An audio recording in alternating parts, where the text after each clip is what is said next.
A productivity, a constant input of solar energy is the basic requirement of any ecosystem to function and sustain. Primary production is defined as the amount of biomass or organic matter produced per unit area over a time period by plants during photosynthesis. It is expressed in the term of weight. The rate of biomass production is called productivity. It is expressed in term of gram minus 2yr minus 1 or calorimeter minus 2yr minus 1 to compare the productivity of different ecosystems. It can be divided into gross primary productivity GPP and net primary productivity NPP. Gross primary productivity of an ecosystem is the rate of production of organic matter during photosynthesis. A considerable amount of GP is utilized by parents in respiration.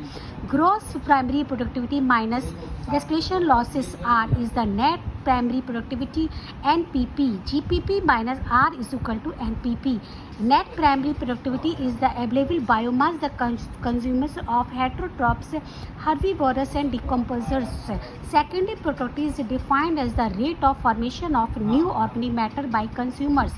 Primary productivity depends on the plant species inhabiting a particular area.